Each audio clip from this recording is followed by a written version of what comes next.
Welcome to She Blaze, where we're bringing you cannabis culture from a woman's point of view. And as always, here to elevate the cannabis industry. I'm one of your hosts, Ice Dawson, cannabis socialite. She Blaze. And I am Dasheeda Dawson, the weed head. Hi, sis. Hey, sis. Hey, sis. On today's episode of She Blaze, Majority Leader Chuck Schumer takes us to church, finally, with introducing a historic bill. Medical marijuana is having its ups and downs per usual.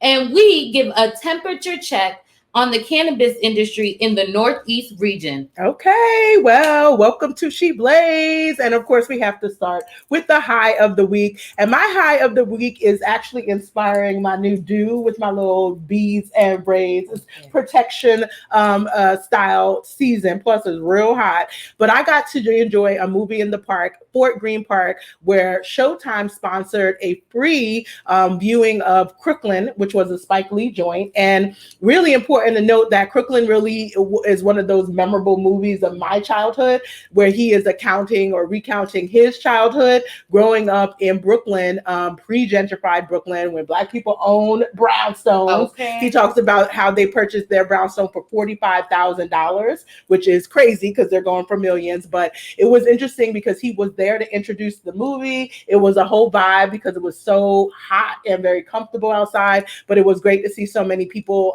diversity within Brooklyn, come out to support the movie, and it inspired my braids. Well, your braids look very cute, sister. And we knew that people were going to join, especially the diversity piece, because they all want to get our sauce, okay? So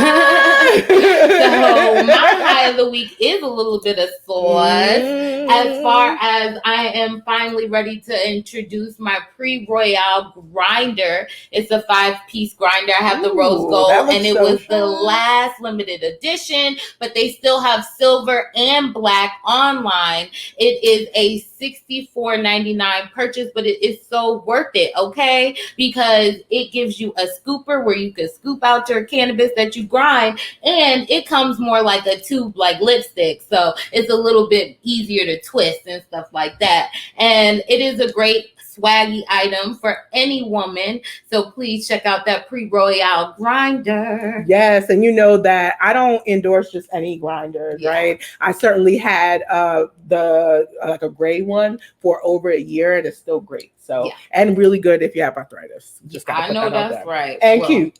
Okay. But that scooper, that is the game changer. Everybody stops me and be like, wait, what are you doing? And I'm like, oh, I'm packing my pipe. That scooper is the key. But let's talk about some other keys in this hot topic. Number 1, we are going to Colorado, which is a veteran legal state. And as veteran legal states, you know what they love to do. Make new laws for stuff. And so Colorado, we've talked about it a few times, but we're going to continue talking about how they are now really re-looking and trying to figure out what's happening with their different products. And with this, it is a little different because it's targeting medical marijuana and not just adult use. And as far as like what they're targeting is potency, you guys. THC potency. They feel like it is getting back into the hands of kids, and that the dosaging for THC concentrates, because that produces the higher level of potency as far as THC, is getting into the hands of 18 to 21 year olds. And even if they have a medical card, they feel like it's just too much for them. My goodness. I get so frustrated because the government wants to try to prevent harm, but they do so by actually creating more harm. There's an 80-20 rule that we go by in business, where you look at the 20% of things that are driving 80% of your revenue, and you're going to spend 80% of your time on that 20% as a result. This is the case of the government not really understanding that, if you ask me.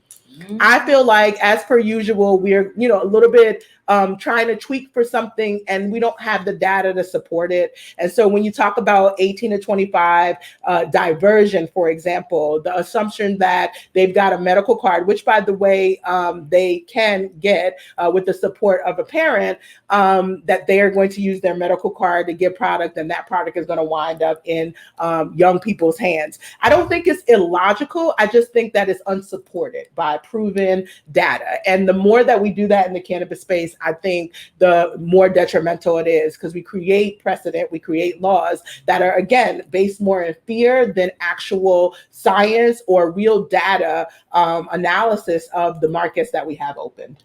Yes. And this bill did run through the House and their Senate. Mm-hmm. And basically it is putting a recommendation cap on the medical marijuana patients from 18 to 21. So when you get your card and you're prescribed the card, they basically have to prescribe a prescription for you. And they feel like concentrates are moving way too fast. They also they're putting a purchase limit on the medical marijuana patients as well. And not just the 18 to 21 year olds, you're everybody. So, okay, let's just reel it back again. First things first, they're going to be asking them to do prescriptions. With dosage, I really wonder, even in Colorado, these mature markets, I know in Oregon, we jumped over the health professional. So there are not a lot, or as much as you would expect, of health professionals that really do understand the endocannabinoid system. And so my first question, of course, is about how or why they're going to come up with the rationale for the dosing. And what will dictate that? The other thing is concentrates are really, really critical for patients that are having significant and frequent, i.e. chronic issues. And you have the ability to, for a lot less money, treat yourself and then, lower concentrated products like flour. Now, everything has a good and a bad. Flour means you can also make your own products and maybe you're not paying as much for a concentrated product. But I think the option should be, really available for medical patients. Why isn't it something that is based on our convenience? And while I do want to protect young people, and I do want to make sure they're using cannabis as confidently as they possibly can, I don't want to restrict them in an attempt to restrict everybody else. Yes. Well, they declared it a state of emergency for teenagers. And so they definitely felt like they needed it to move quickly. What data meant that this was a state of emergency? What did they point to? Well, that is what the Colorado Department of Health and Environmental data showed, that because they have extracted marijuana products doubled amongst teenagers in 2015 and to 2019. It is a state of emergency for them. Okay. I mean, listen, it's following along the market, right? It's not like it's moving at a faster rate than the way that concentrates are moving on the market. There's a lot of reason why people will want to get a more concentrated version of cannabinoid products. And so I think, again, assuming, and meanwhile, at the same time, these 18 to 21 year olds are getting thrown all types of offers for credit card. Again, really will ruin your life more than somebody's dab, real talk, if you mess up your credit. I'm just being real. I'm not saying, again, that, there aren't some challenges there, but we got to use data. We have data on the abuse of predatory creditors when it comes to 18 to 21 year old and how long it takes you to recover from that afterwards. And what that is looking like for people when they're trying to purchase homes, it's a ripple effect. You can also buy a gun. And guess what? The last 3 mass, shootings were by 18-year-olds who bought legal arms. We've got so many other places that we need to really be doing a little bit more policing. And that's one of those places where, even though it was 18-year-olds, we probably need to cover everybody versus this cap on THC. Tell the truth. Colorado done seen a lot of them happen too. Well, everybody's taking their medical marijuana differently. Colorado wants to limit the medical marijuana patients, whereas DC is trying to just catch up honey. So that moves us to hot topic number 2, where DC is doing their medical marijuana certifications different. Definitely different. It's setting a precedent. So I'm like, okay, DC, I'm not mad at it, but I think it's important that we break down why there's some nuances of why this is good, bad. And it's interesting because it's mostly government strategy. Right. Well, I want to start at the top. As far as medical marijuana patients, they are saying there is only 620 registered medical marijuana patients in the DC area. So, okay, not a lot. Not a lot. So they felt like the 7 different license holders in DC felt like, you know what? Y'all need to get us some more patients. And that's what DC trying to do or did, basically, because the mayor did sign it in where you can now self-certify as a medical marijuana patient. Yes, and I can, not like they're doing it out the blue. During COVID, they did actually put in some temporary self-certification because we all were struggling with being able to get in with health professionals. We also saw a lot of health professionals moonlighting to cover hospitals during the height of COVID. And so for particularly 65 and older patients, which now that I know they only had 600 plus patients, is like, you should have just let everybody do it at the same time. But whatever, for that 65 and older patient group, they made a special kind of case update where you could self-certify. So they already have a proven pipeline to be able to get people through the system and quickly. They've already proven that it probably did give them a little bit of an increase. And if you look at data, again, you'll probably be able to look at the period after they offered this. And did you see an increase in that 65 and older patient group? My guess is yes. But at the same time, I also feel like it's important and it's critical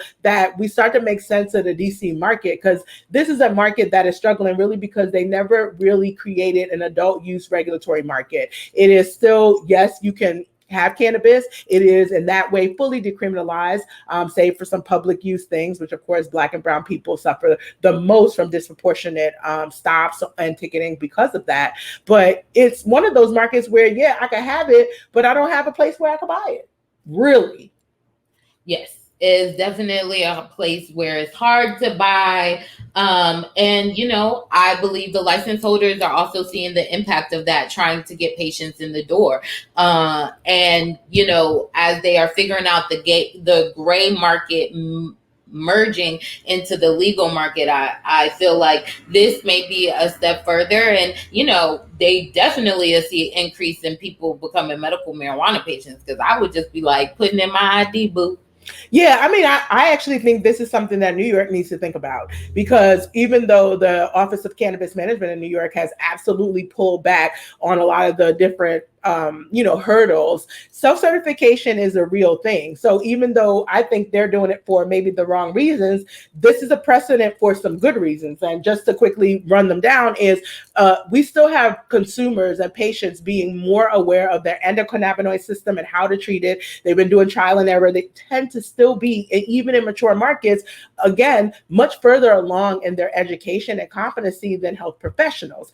Got to shout out the Association for Cannabis Health Equity and Medicine, because it's the first BIPOC Health Professionals Association that is focused on endocannabinoid system as endocannabinologists and cannabinoid medicine specialists. But it's rare still. And we have the AMA on a national level still opposing cannabis legalization and unwilling to even acknowledge that it has medicinal value, which means that medical schools are still putting doctors out every year that do not know about this. And so I do struggle with doctors being the gatekeeper. I know better than anybody else whether I get benefit from cannabis, because I'm the user and I'm the one that gets to feel the relief. And if, with my autoimmune issues where they really couldn't even prove through my tests that I had the pains that I had, if that's already an issue with the conventional medicine, me trying to get into a conversation with someone who doesn't know the endocannabinoid system to get their permission to give me a certification, especially as a Black woman where I get stereotyped all the time, is a real hurdle. It's like, I don't want to do it.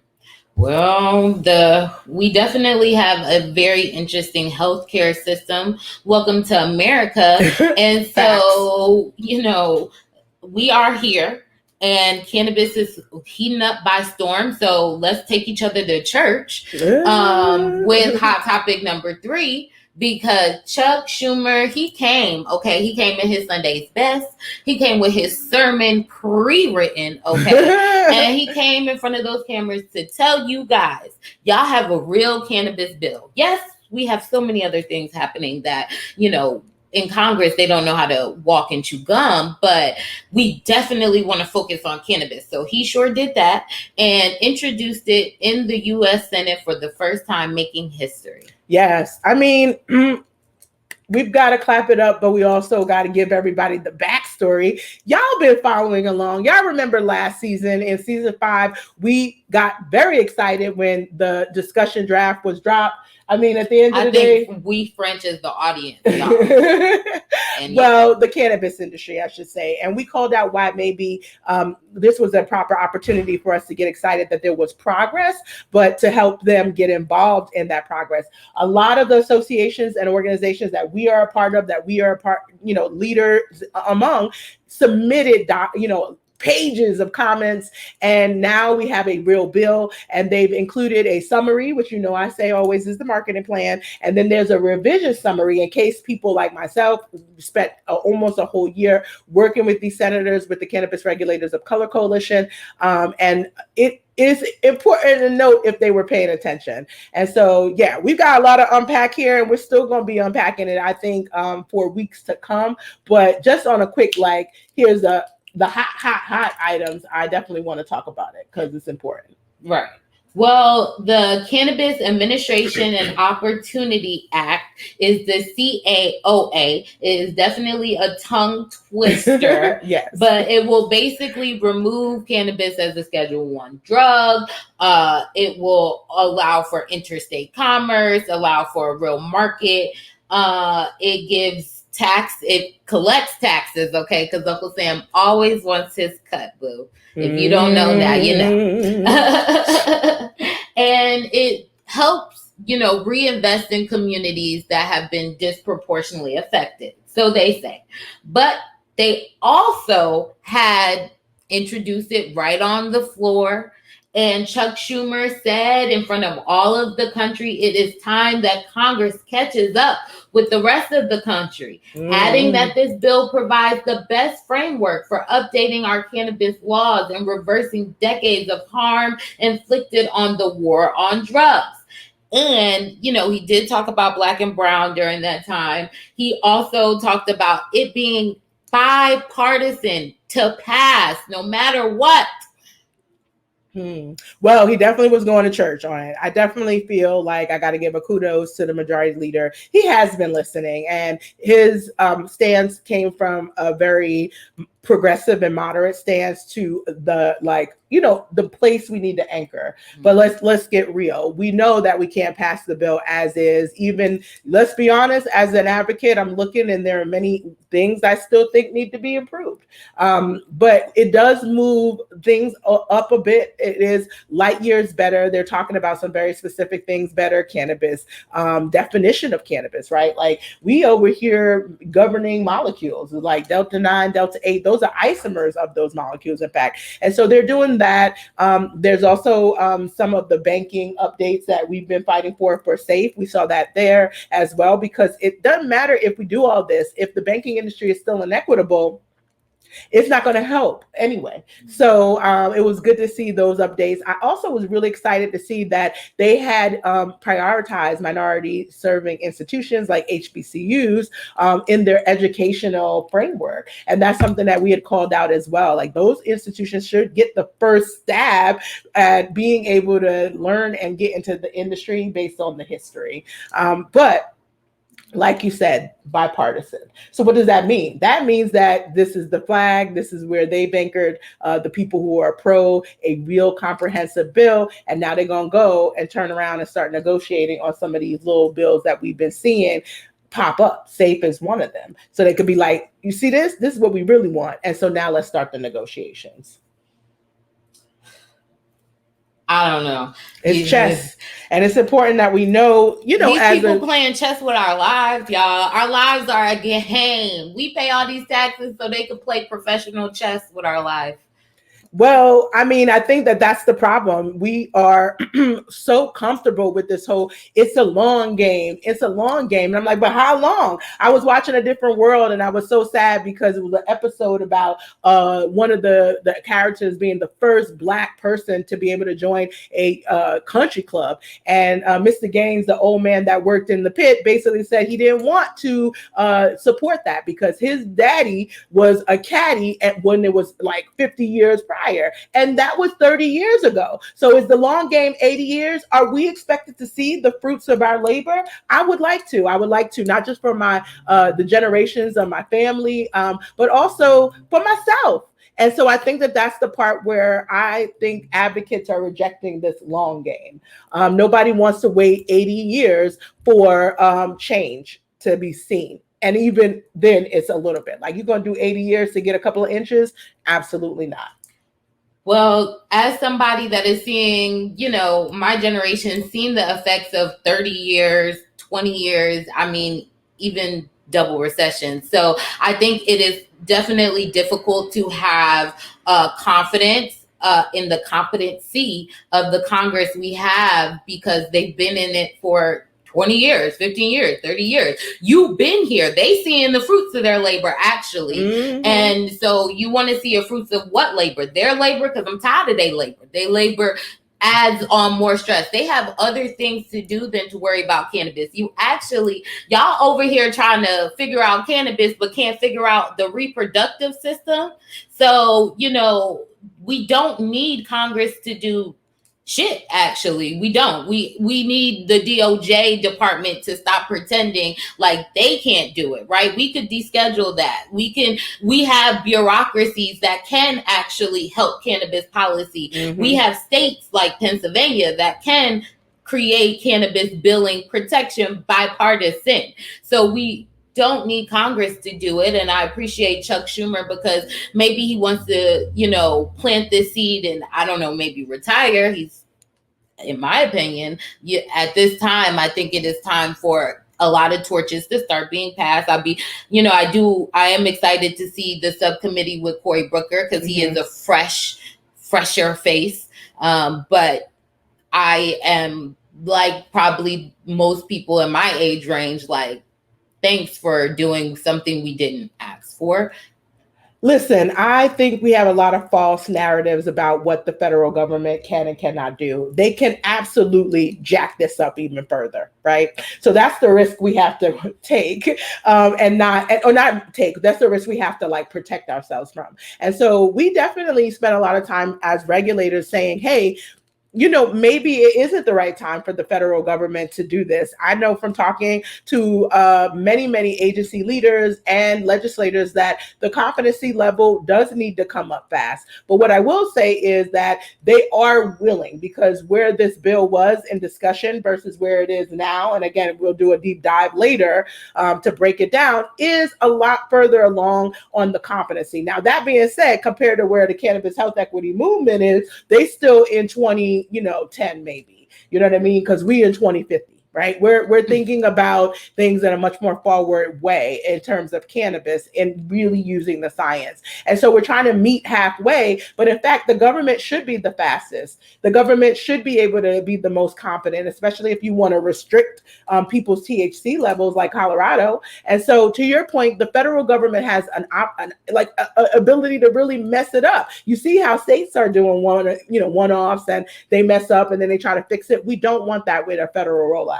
Right. And so I do agree that we need to keep states moving forward. Federal government needs to get out the way and get up to speed ASAP. Right. And this is why we have all these bureaucracies, right? Because they can get it from the lead. Like, listen, we need to figure out this cannabis policy that works better and trickle it down. That way we won't see the harms of it 30 years from now, 80 years from now. We'll see little small spurts of implementation. That's all I'm saying. I'm just saying that Congress could figure out a lot more things that it has going on. What Congress needs to do is go to the heads of these little departments and let them know, hey, y'all need to be looking at cannabis and fixing it Yes, and they have been, but they're doing it with the mindset of this is revenue, not with the mindset that this could actually heal communities, not with the mindset of health equity as the destination. It's unfortunate, but there's more harm that could be done with a rollout now than not.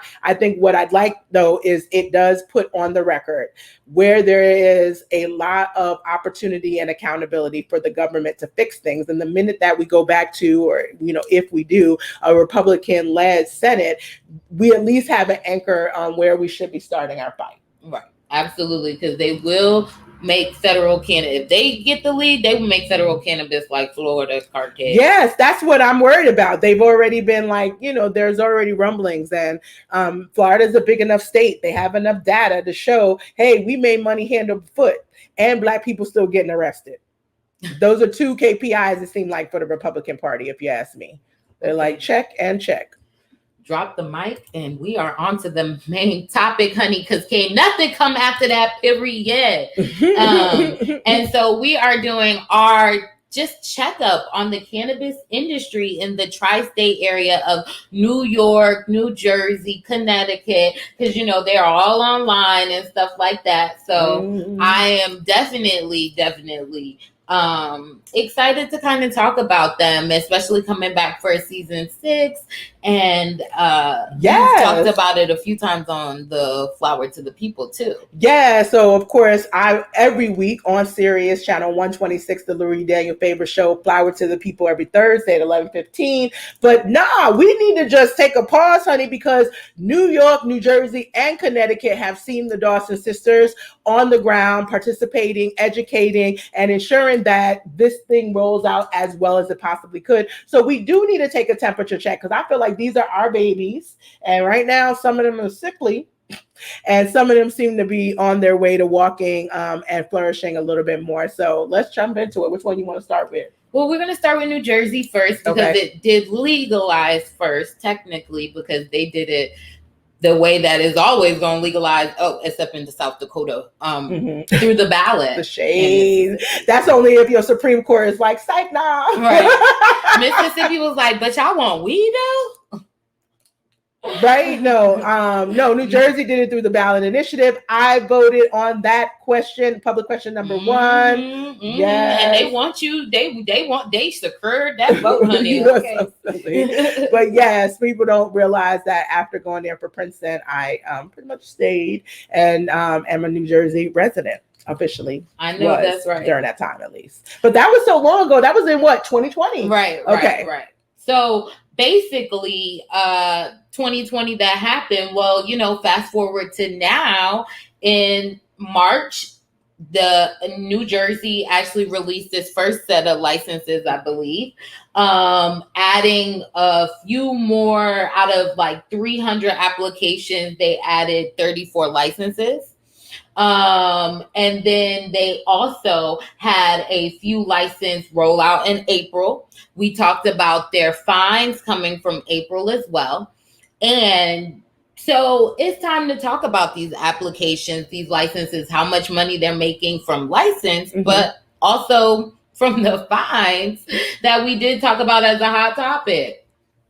Well, let's back up a little bit, because I think when we talk about New Jersey's important rollout, that they had their first adult use sales starting April 21st of this year. And so while they may have had some conditional licenses that they awarded, it's still just a conditional license. You can't go into that dispensary and go buy anything. You can't go and be a dispensary and purchase from a cultivator yet in the adult use market. So they took medical providers, medical licensees from the previous medical market and okayed them for adult use after they proved that they could have or meet a certain a production canopy that would allow them to be still of great service to the medical market as well as the demand expected in an adult use market. And so as we start to track that, you're seeing dollars already being spent on the adult use market, but none of those licenses are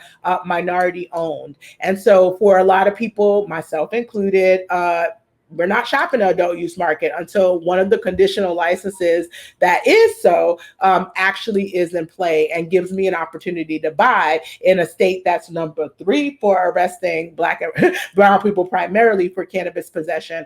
That it gives me a chance to buy from Black owned, Latino owned within the state of New Jersey. I deserve that. That is equity at work. And right now, we don't have that. We have someone kind of running ahead. It doesn't mean that they're going to get the whole race. I'm not a proponent of that belief, of that belief that you can give a quick head start and it's just going to destroy the market. We are in a long game, but it isn't feel good.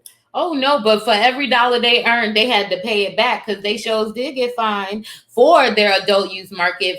That's also what you get for claiming that you can handle the amount of customers you have, and I don't know what kind of forecasting people be doing. I know I'm not the best person at math, but the forecast be really not given because y'all, all the money y'all spent to do this, and then all literally like out of 7, 5 of them were fined for exceeding the adult use time limit that they put in place to protect medical marijuana patients. Gotcha. So they basically still were not making enough product or having enough product available to be able to service the medical market. No.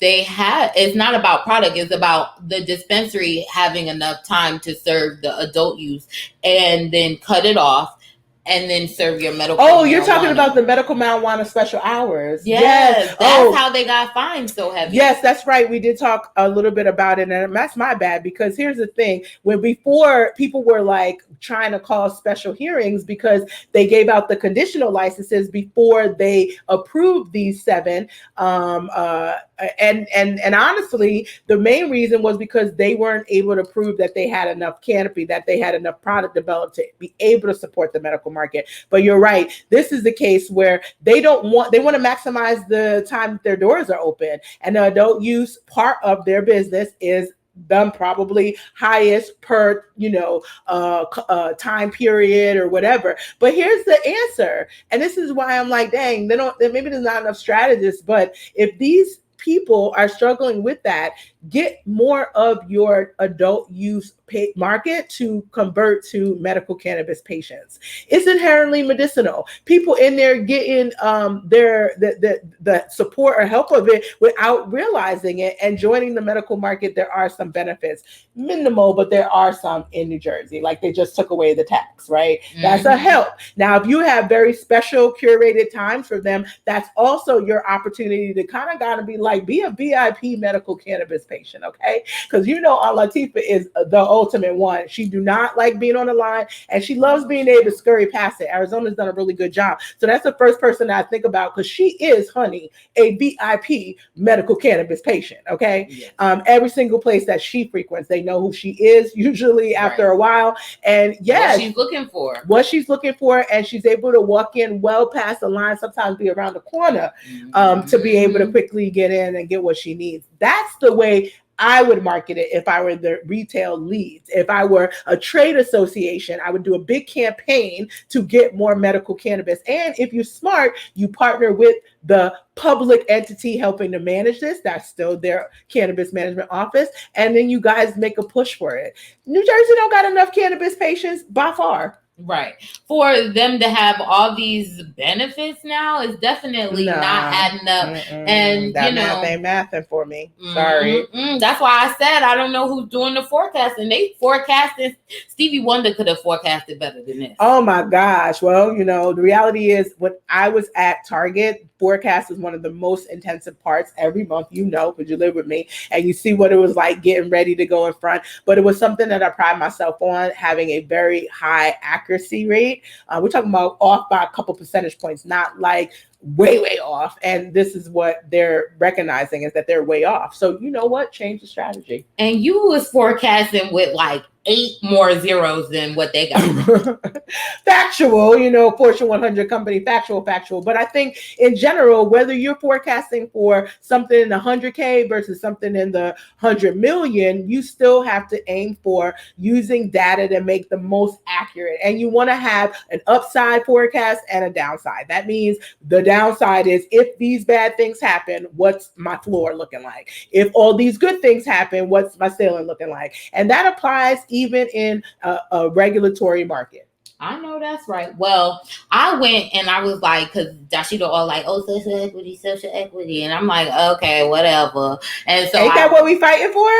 Ain't the Northeast supposed to be like leading the way in social equity? How are we supposed to battle against the cartel that is Florida? We need the data. So that's, yes, I want to know how we doing. What's our report card looking like? Girl, first of all, the report card is hard to put together when it's hard to even identify who got conditional licenses. Shit, do a better job. Factual. All right, I'm out here counting them like ones and twos. Why they ain't got no numbers on how many y'all done gave out? No reports yet. Yeah.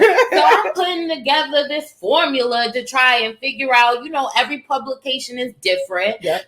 Going onto the website, they do have it listed about the different conditional license that they approve, but some are duplicates. You know what I'm saying? I saw like 3 of the same names, and it's like, okay, well, does that count as 1 or does that count as 3? Like, how does that work? So, I had to do my own mathematical formula for this report card. And the report card is that, again, in March, they gave 34 away. And then in April, I believe they rolled out 68 more. And so, they're basically saying that the conditional approval, about half are your normal white owned. And then they are saying around 28% are Black. Some are saying almost 50%, 40%. Oh, so every publication has a different thing. Yes. I think it's time for that Office of Diversity, Women, and Veteran Affairs. There's a long name when they passed the bill. There is a leader there, and he's great. I think his name is Wesley. I don't remember his last name. I do apologize, but you're gonna have to publish a report. And maybe there has been. Sometimes the media tack on to what they want to and not what you put out there. But I do think that having reports are like a critical part of government leadership, because it's the accountability, it's the transparency. We are over here like 7, 8, 9, 1, 2, 3 trying to figure it out.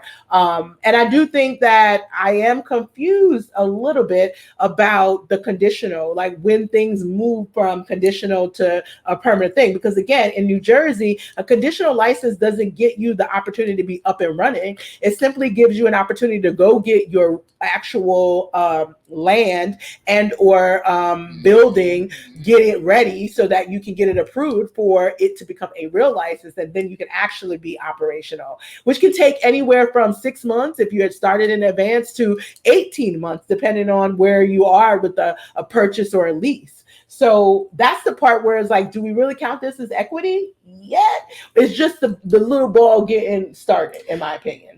Well, when you have over 300 applications, you getting all these people coins, you got to say something. And I don't even think half have been conditional or not. It also is just like, feels like a money grab to me. Y'all trying to grab our money. We want to talk about it. It's giving real California prop 64. I was gonna say 206. I don't even know what state that's from. There was a 2 something before the 64. Yes, like we have too many numbers and too many places. I'm definitely inundated with SB 1579. That was the equity bill we just passed in Oregon. Like, it's a lot of numbers. Okay, R2D2. Like, what are we talking about right now? How to track everything. But you're right, it is a bit of a money grab, because let's talk a little bit about the revenue just for a second with New Jersey. The revenue stream you talked about was those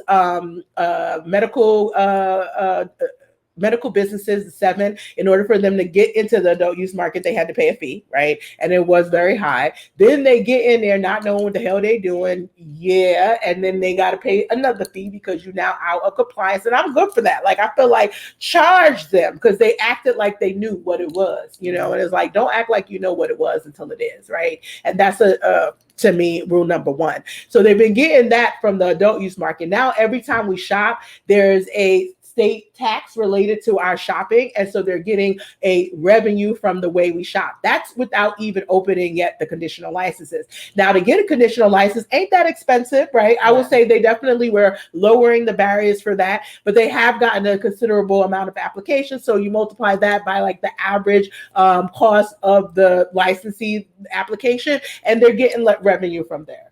And so it's important to note that we have to also, that's a report.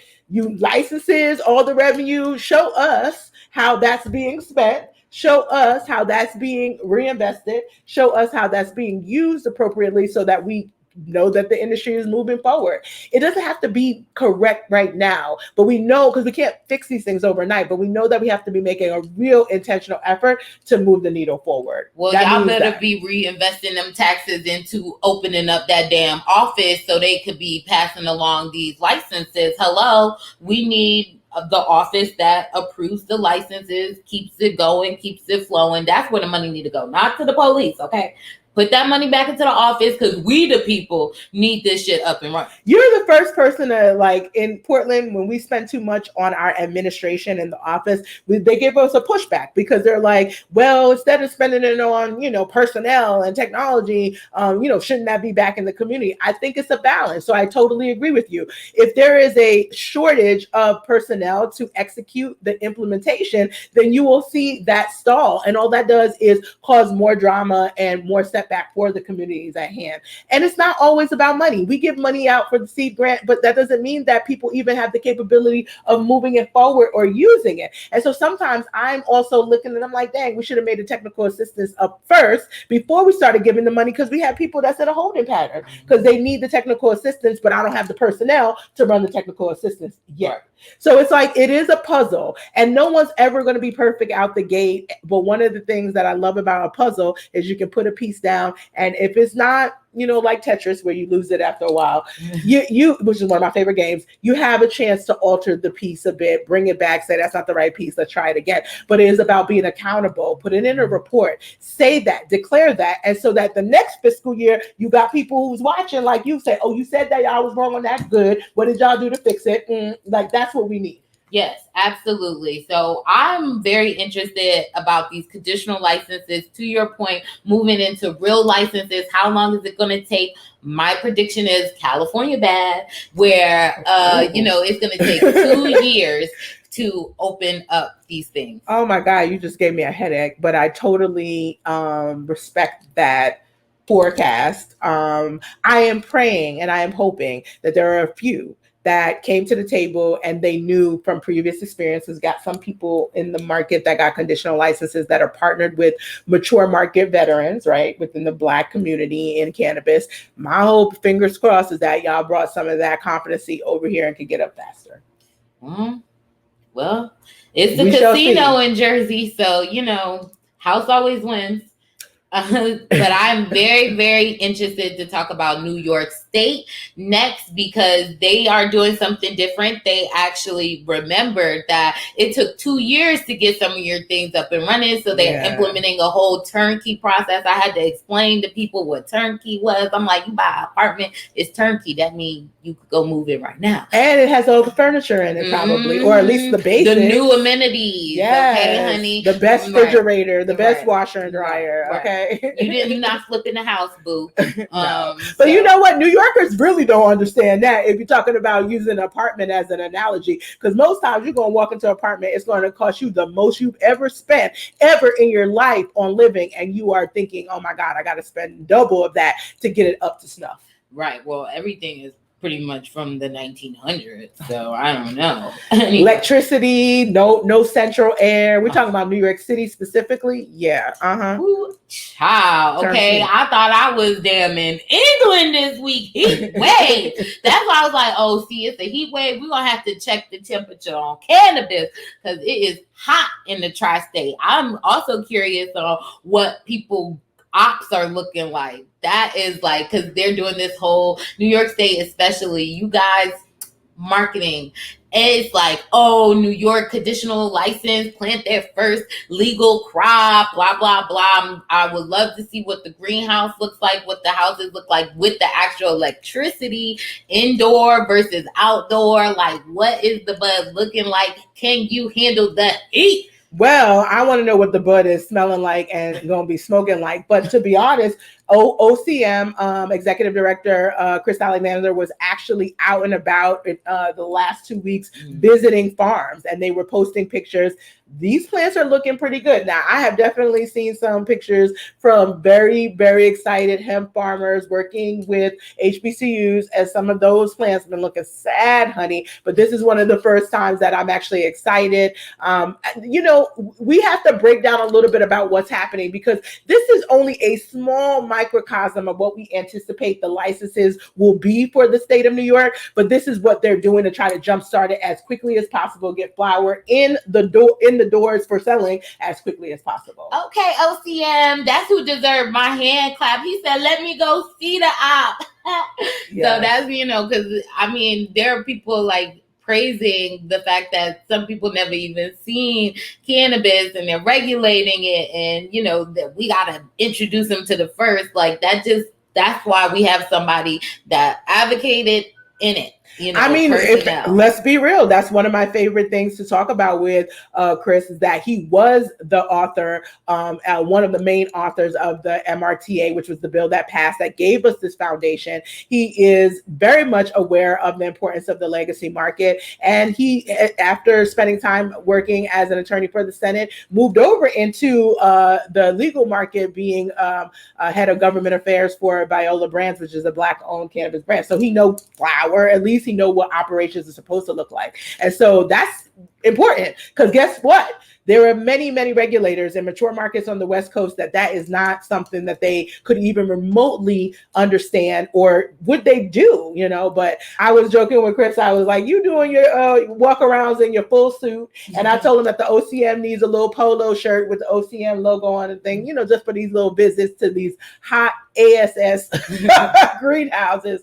But the pictures were beautiful. It does get us excited. There were a lot of people from the West Coast also reaching out to me, really to express their concern about using hemp cultivators, because they're like, y'all do realize that hemp and marijuana are not the same. It's like, sis and bro, please let us understand that the East Coast is actually really trying to pay attention to the science. We're the first market to see, or New York, I say New York I'm a New Yorker, but it is the first market to see the hemp industry included in the Office of Cannabis Management, and meaning that we understand hemp as cannabis too, meaning that we understand there are many cultivars, and there are ones that are specifically for hemp, for growing for flower. And those people presumably understand that there's a difference when you're doing high THC and or marijuana compliant flower. But yeah, those buds is looking pretty good, honestly.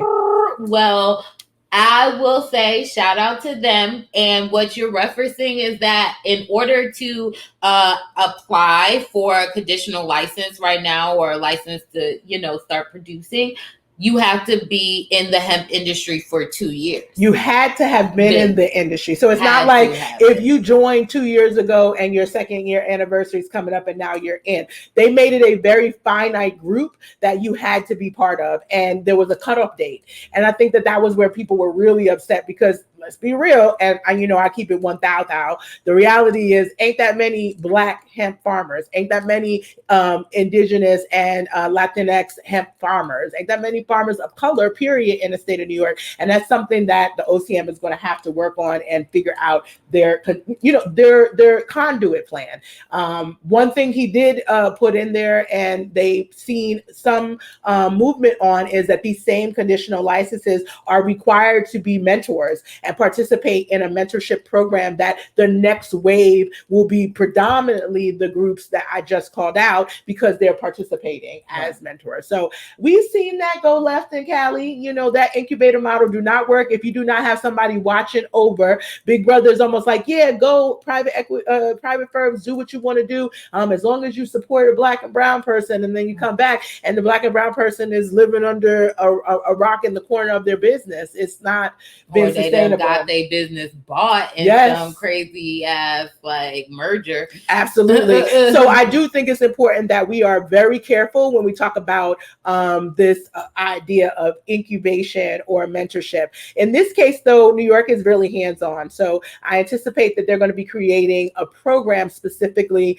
that these hemp farmers and or licensed businesses are going to have to follow. Yes. And so they basically have approved 52 cannabis cultivation licenses. And I think it was smart doing cultivation first because everybody loved to go into the dispensary, but the dispensary it just sells you the cannabis, you guys. Okay. A dispensary sells it. Okay. I know it kind of sounds like nursery if you're a little high or whatever, but a dispensary sells it. It doesn't actually grow it sometimes, but not always. Yes. And the only time it really is when it's a vertically integrated business operations. And that's largely been banned in New York if you want to do big business. Now, if you want to do a micro business, yes, but those license types are not available at this point. We're talking about building blocks of the supply chain. And so, yeah, it all starts with the seed. It all starts with cultivation. And let's be honest, the medical market has been without flower for the majority of the time.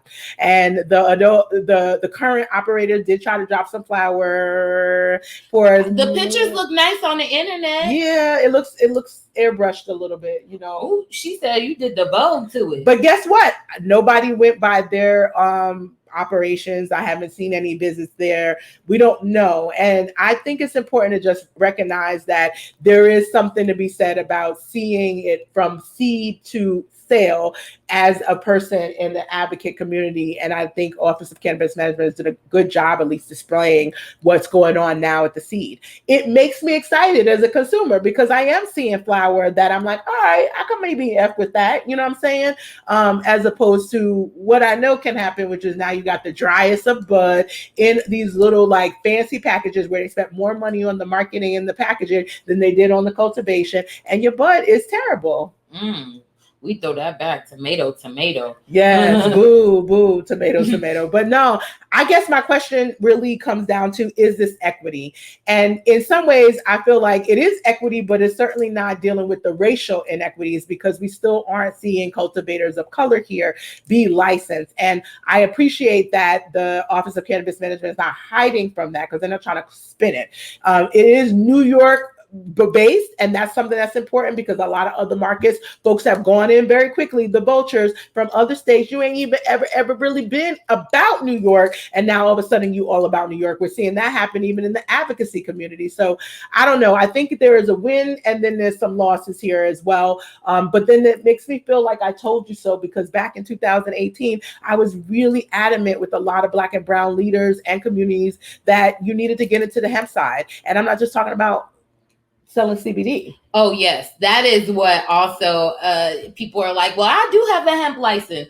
Having a CBD store, boo, okay, does not just guarantee you a hemp license, child. You actually had to apply for that. You know, the gas station, the bodega got CBD, boo.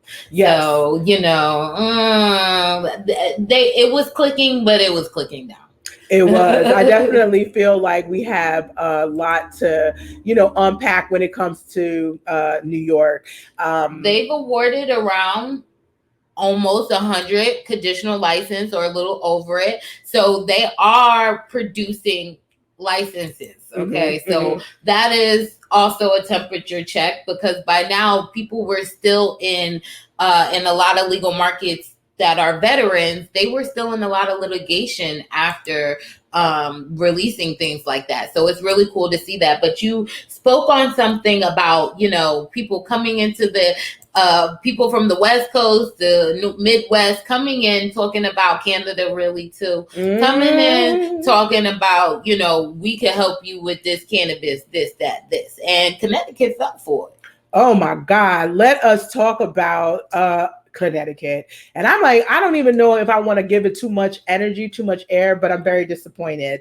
And I've been seeing a lot of other advocates who have led the way, Jason Ortiz. I'm very, very disappointed with just the crazy ish that's happening there. This is a perfect example, to your point, of when a state is more concerned about their coffers than they are about their constituents. Baby, Connecticut has made $3 million. Okay, on their condition, on their license per fee, per license, right? That fee per license. It's not one time. It's like for all of the ones that are coming through. And so 3 million times, however many they're going to issue. Connecticut don't even have that much square footage, but they made 40. They said they have 41 applicants. Out of the applicants, only for social equity. Out of the 41 applicants for their social equity, because that's what you care about, 16 of them received a license.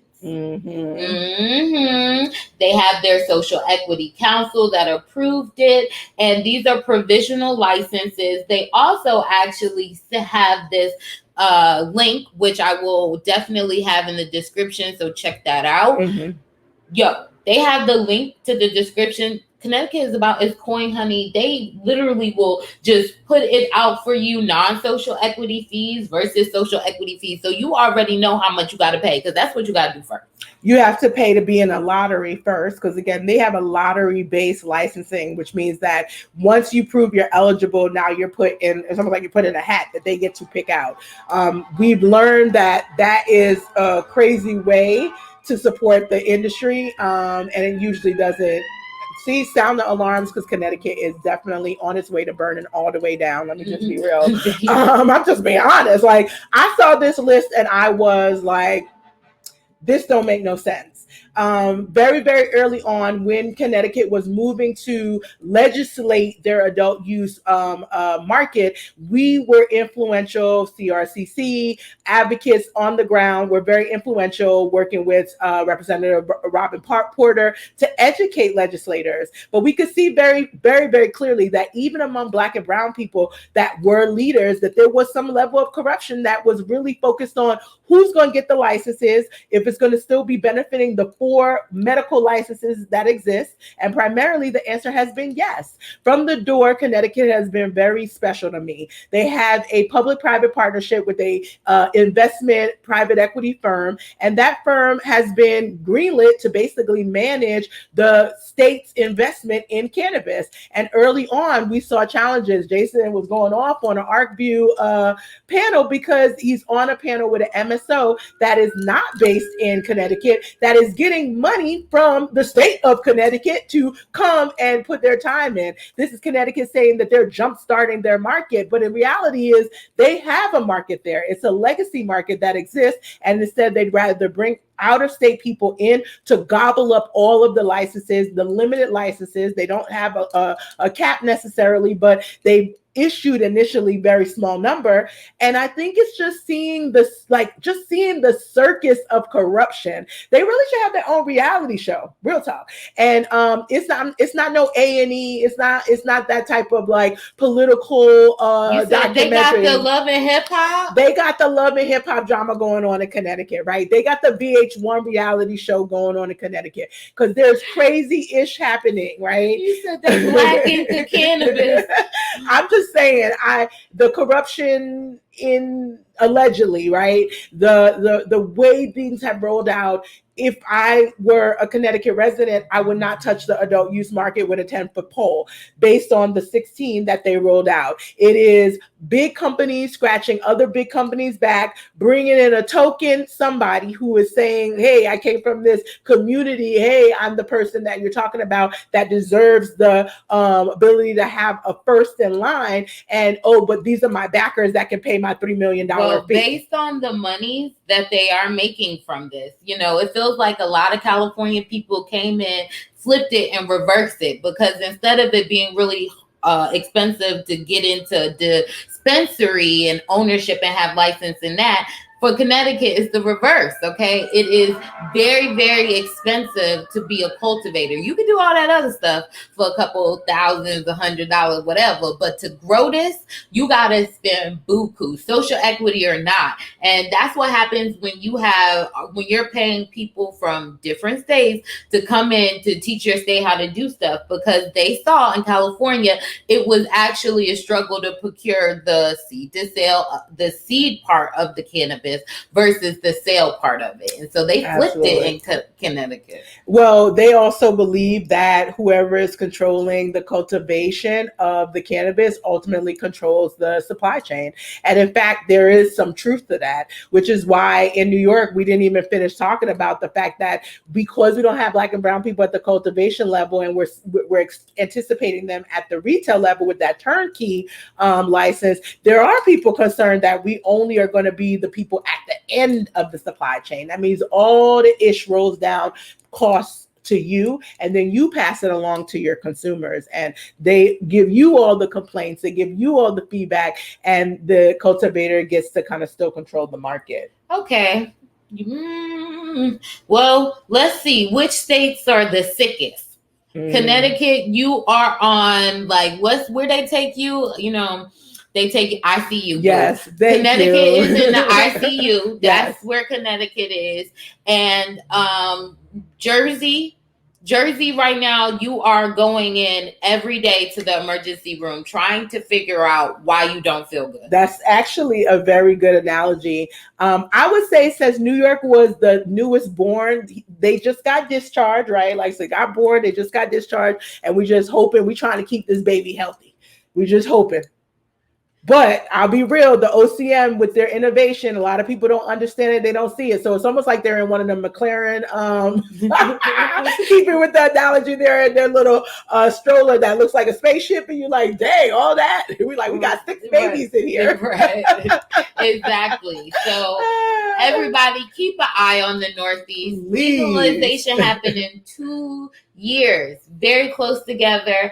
And I am excited to see which market will prevail. Yes, but of course you are probably needing to catch up, and you're going to have to do so on all of our platforms, Spotify, iHeartRadio, Apple. We're also on Audible too.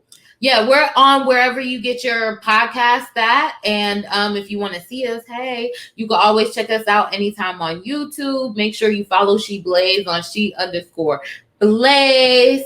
And of course, you can follow me at Dasheeda Dawson on Twitter and IG, and then every Thursday on Sirius Channel 126. Yes, well, you can try to follow me if you want to. See if you can make the pass, because my page is private. Oh my goodness. On IG at Cannabis Social. Like, well, I'm a mystery, honey. I love it. But we are not a mystery. You can find us all at the Weedhead and Company, weedhead.com. Dawson Sisters. Great week. Oh my God. We got so much going on in cannabis, but I look forward to next week. Hey, I low-key want to skip a weekend because we got to read 200 and something pages of this code, CAOA. Oh my gosh. PTR. It's the work. It's the work. Well, join us next week. It has been great.